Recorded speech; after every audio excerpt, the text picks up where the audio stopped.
Bonjour, le handicap au prisme des médias, une optique inclusive, point d'interrogation. C'est le thème du colloque qui se déroule ce mercredi 30 mai à l'Université Lyon 2 toute la journée. Charles Gardou, professeur à l'Université Lyon 2, organisateur et responsable scientifique de ce colloque est notre invité. Bonjour. Bonjour. Merci d'être avec nous. Alors pourquoi organiser un tel colloque? Parce que le rôle des médias est essentiel dans la façon dont on prend en compte les handicapés? Oui, je crois que le rôle des médias, nous pouvons tous le reconnaître, est très essentiel compte tenu de l'influence qu'ils ont sur notre société, sur les représentations du handicap, sur évidemment la lutte contre beaucoup de préjugés et de stéréotypes envers les personnes handicapées. Je crois que l'empreinte médiatique est une empreinte forte dans nos sociétés. Alors il est question des médias et c'est à l'université que se tient ce colloque, à l'initiative d'universitaires. Preuve aussi que c'est une question qui a à voir forcément avec l'université. Oui, je crois que l'université est restée trop éloignée de la question qui nous préoccupe ici, c'est-à-dire le handicap.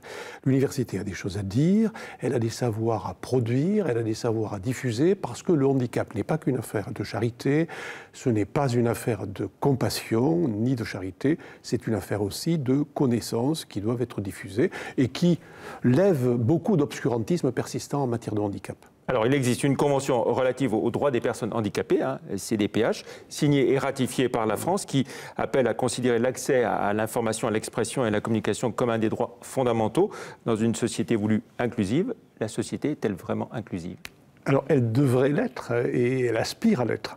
Il est évident que le mot comble certainement un manque. On se rend compte que dans notre société, il y a encore beaucoup de phénomènes de marginalisation, d'exclusion ou d'exclusivité maintenus. Et c'est le sens de ce colloque. Comment les médias peuvent-ils tracer un autre chemin, une autre voie ?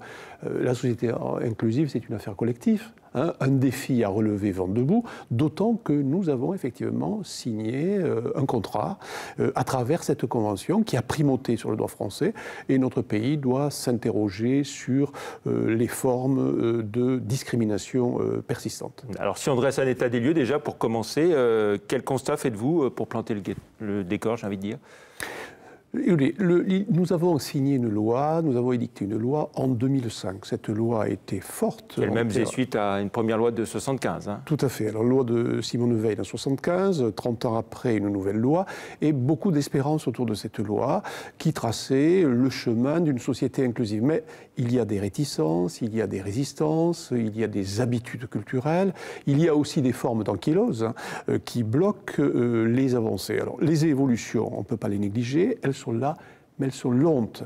Et notre objectif, à travers des événements tels ce colloque, c'est justement de booster les évolutions qui concernent chacun et tous les citoyens. D'une façon générale, quel est le regard de la société française sur le handicap, au-delà du seul prisme des médias ? Il reste quand même marqué, ce handicap, dans la culture française qui est la nôtre, par la tradition judéo-chrétienne qui consiste à considérer le handicap comme une forme de faiblesse, à assister, et il y a une difficulté à reconnaître les personnes en situation de handicap comme des sujets de droit. Et à les considérer comme souvent aussi des objets de soins, parce qu'il y a une superposition maladie-handicap. Le handicap n'est pas la maladie, il est la conséquence éventuelle d'une maladie et la société a à relever le défi social de la prise en compte des personnes en situation de handicap à travers la reconnaissance de leurs droits, de leurs pleins droits. Alors justement, vous avez évoqué les lois de 2005, de 75, il y a aussi la loi de 87 sur l'emploi des handicapés dans les entreprises de plus d'un salarié. Est-ce que ces lois ont vraiment fait bouger les lignes ? Alors il est clair que la question des quotas a fait bouger le monde du travail. 6% de personnes en situation de handicap dans les entreprises de plus de 20 salariés. Vous le savez, cette loi a été étendue au secteur public à partir de 2005, puisque maintenant le secteur public est concerné. Le quota fait violence un peu à notre culture et l'appel à avancer.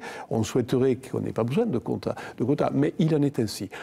On regrette cependant que 45% des entreprises encore n'atteignent pas ce seuil de 6%. Donc vous voyez, il y a du chemin à faire.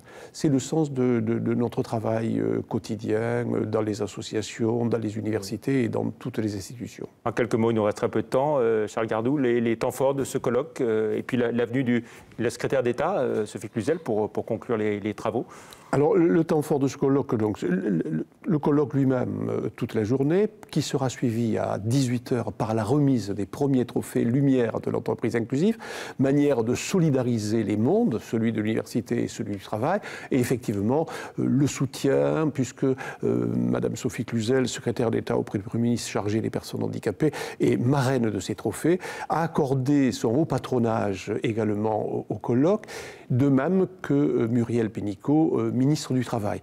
Donc tout ça, ça nous donne de la force et ça invite les uns et les autres à nous rejoindre pour cette très belle journée. Il est encore possible d'y assister, comment il faut faire? Il est encore possible de s'y inscrire, il y a encore quelques places, 400 personnes sont attendues, mais quelques places sont encore possibles, donc n'hésitez pas, effectivement, chacun de vous sera bienvenu. Très bien, merci beaucoup Charles Gardou d'être venu dans l'invité de la rédaction, et puis on rappelle que Grégory Cuiron sera intervenant, et avec lequel nous faisons une émission sur le handicap, Grégory les cuisine tous, sur TLM depuis quelques mois maintenant, et puis qui fait suite à une autre émission, Andy Le Mag précédemment. Merci beaucoup. Merci à vous. Bonne journée, bon colloque. De m'avoir reçu.